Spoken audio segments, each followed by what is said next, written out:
اسی طرح ایک آدمی کے بارے میں آتا ہے کہ وہ یمن سے آیا. اس زمانے میں کہاں تھی سواریاں اور کہاں انتظام تھے. بوڑھی ماں تھی، اس نے کہا بیٹا مجھے حج کرواؤ. تو اس نے اپنی ماں کو کندھے پہ اٹھایا اور یمن سے چلا.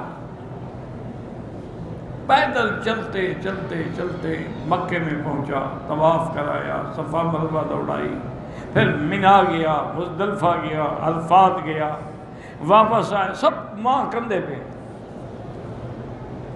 اب جب طواف زیارت کرنے کے لیے آیا تو بعض روایات میں ہے کہ حضرت حسن بصری بیٹھے ہوئے تھے، کسی نے اس کو بتایا تو وہ بڑا خوش ہو کے ان کی خدمت میں آیا اور ان کو ملا اور کہا کہ حضرت میں نے الحمدللہ اپنی ماں کو یمن سے اٹھایا ہے کندھے پہ،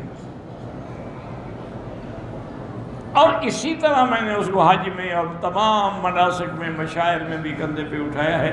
تو کیا میں نے اپنی ماں کا حق ادا کر دیا کہ نہیں کر دیا؟ تو حضرت حسن بصری رحمۃ اللہ نے فرمایا اللہ کے بندے، تمہاری ماں پر جو ولادت کے وقت میں تکلیف کا ایک منظر ہوتا ہے، تم تو اس گھڑی کا حق بھی ادا نہیں کر سکتے، تم ساری زندگی کا حق ادا کر رہے ہو. کہاں ادا کر سکتے؟ اس کے لیے وہ جو موت اور حیات ہوتی ہے. اسی لیے کہتے ہیں نا اللہ عالم زچہ بچہ کوئی بچتا ہے. بعض اوقات ایسا بھی ہوتا ہے کہ جی بچہ بچ سکتا ہے ماں نہیں بچ سکتی. بعض اوقات ایسا ہوتا ہے کہتے ہیں جی ماں تو بچ جائے گی لیکن بچہ نہیں بچ سکتا.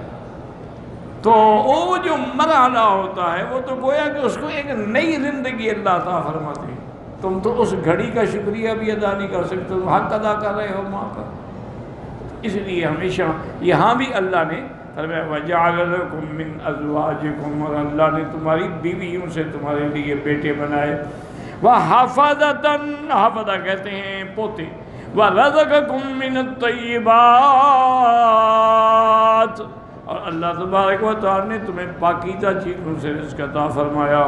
أَفَبِالْبَاطِلِ يُؤْمِنُونَ وَبِنِعْمَةِ اللَّهِ هُمْ يَكْفُرُونَ، کیا تم باطل پر ایمان لاتے ہو اور اللہ کی نعمتوں کا انکار کرتے ہو؟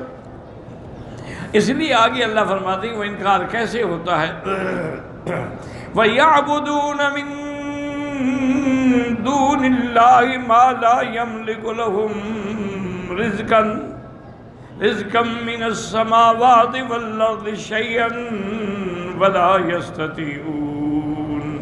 اور نے فرمایا اللہ کو چھوڑ کے تم ان کی عبادت کرتے ہو جو تمہارے رزق آسمانوں اور زمینوں سے دینے میں مالک نہیں. ان کے ہاتھ میں کچھ بھی نہیں. نہ وہ آسمانوں سے پانی برسا سکتے ہیں، نہ زمینوں سے کھیتیاں اگا سکتے. ان کے ہاتھ میں تو کچھ بھی نہیں ہے. وہ تو خود محتاج ہیں. اگر جمادات ہیں ویسے پتھر ہیں، اور اگر انسان بھی ہوں تب بھی ان کے ہاتھ میں تو کچھ نہیں. وَلَا يَسْتَطِيعُونَ، ان کے ہاتھ میں کوئی چیز بھی نہیں اور نہ کوئی طاقت رکھتے ہیں پانی اتارنے کی یا تمہارے لیے رزق مہیا کرنے کی.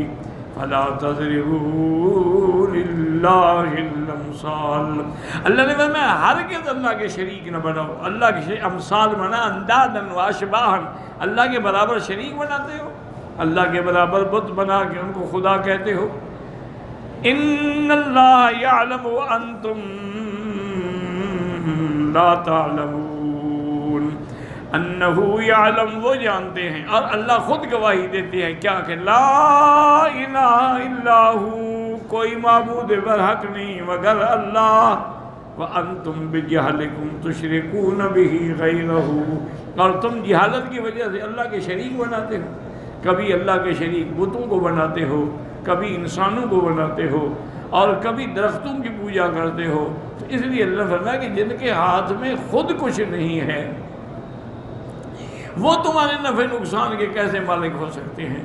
تو ان چیزوں کو کہا جاتا ہے تذکیر بنعم اللہ. اللہ اپنی نعمتوں کا ذکر فرما کے تنبیہ کرتے ہیں کہ میری کس کس نعمت پہ. اب دیکھو یہ ایک سانس ہے، ایک سانس ہی رک جائے تو بندہ ختم، اس کی بھی آدمی قیمت ادا نہیں کر سکتا ہے. دیکھیں انسان کے لیے پھر کیسے آکسیجن کے انتظام کیے جاتے ہیں.